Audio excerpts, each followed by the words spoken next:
Hey everybody, long time no see. Before we start the official video, I have big news. I passed my National Registry of Emergency Medical Technicians examination, so I am officially certified to work anywhere in America. So I just want to throw that out there because I know I put that in my About Me video, and that's an update. I'm actually in a bit of a rush because today's National Beer Day. Another excuse to drink. Wow. And what is drinking good for? Running away from your issues. So this is really quick, but I want to talk about dating. Well, my personal dating life. Or I guess more specifically, my experience with dating apps. So I have been on dating apps for 5 years now. So I'm a bit of a aficionado in those things, even though I don't have as much success as I'd like. I met my first boyfriend on a website called Adam for Adam, which is primarily for doing the dirty with other dudes. And I was on there for a while, and then I was on OkCupid, and then recently I was on Tinder, and of course I was on Grindr, even though I hate that app. And bots always send me messages saying like, you have a great look, which is something no human would ever say to someone to try to date them. So I've noticed on these apps that me being a queer person of color, specifically someone who identifies as bisexual and is also an Asian American, there's a lot of fetishizing going on, and like over the past 5 years I haven't really felt that attractive.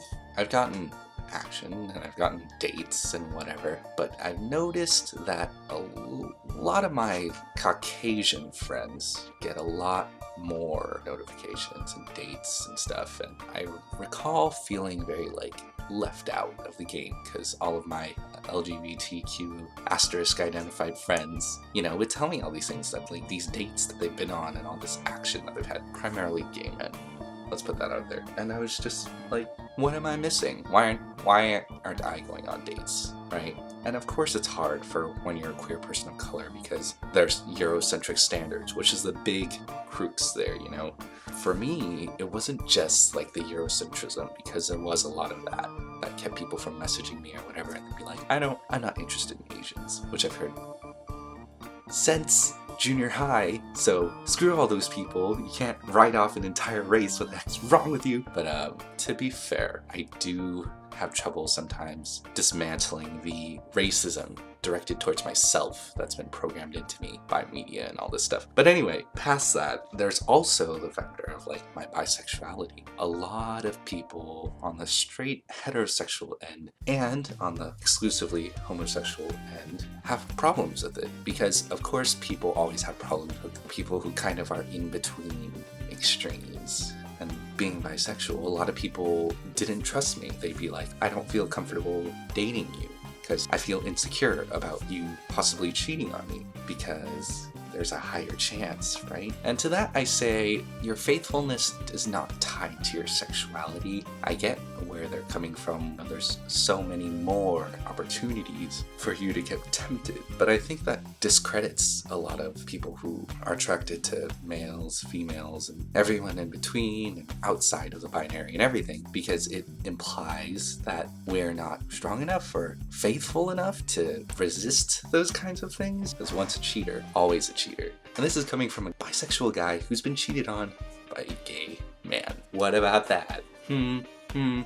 Yeah, exactly. And I remember I was in a discussion for my Queer Straight Alliance at my college, and we were having a discussion about bisexuality and how there's this like stereotype around it. And there was like 2 gay males in there that said, no, I would not ever date someone who is bisexual. And I got angry. I have quite the temper, a very indignant temper, but I was just like, why? And they're just like, well, I can't trust them. And this mentality is so popular. A lot of people view bisexuals as spies, traitors in the 007 movie who turncoat at the end and they go, haha, bond, pow. People are so fragile that they can't stand the possibility that they might get left for someone of a different gender. It's so silly. And then they assume you must have left me because you're secretly wanted a different sex all along. But it's not that. It's because the relationship didn't work out, because you two weren't compatible, and that's just the mature thing to think, right? That's the right thing to think.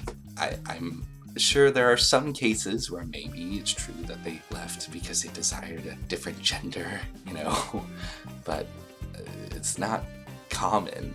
But yeah, I think I haven't really felt sexy or attractive in a lot of ways because of the whole Eurocentricity, and the history of my dating has been pretty rocky. I haven't really found anything stable. The longest relationship I've been in has been 6 months, and it makes me kind of sad because I have issues that I have to work out, but I couldn't understand. I was like, why don't people want this, like all of this?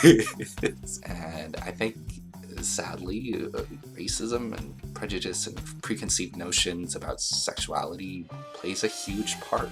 With the people that I've dated in the past, the ones who have been people of color have told me about their struggles, especially once I really got close to them, and they talk about how they were hurt. It's sad being rejected all the time and feeling less than in this community that worships pale skin and white bodies and faces. Yes, we should feel good about ourselves, and we want to, but it's so hard to undo all of this damage that's already been done growing up. It's intersectional, the rejection, because that's what being QPOC is, being at the intersection. But that is why, everyone, date QPOC exclusively. Trust me, it's nice when you don't have to play the role of educator all the time. Those have been my best relationships, and I highly recommend that you also partake in that as well, even though we are rare, because we're so amazing. Anyway, that's kind of the whole video. Oh, and also quick little promo, I guess. Play Hyper Light Drifter. It's a really good game that just came out on Steam, and it's really good, and it's been kickstarted for 2 years, and I really, really recommend it to you. It's like Legend of Zelda and Metroid crossed together with Dark Souls. Okay, see you next week. Everyone check out the other videos for the other people on our channel, Ezra and Marcus.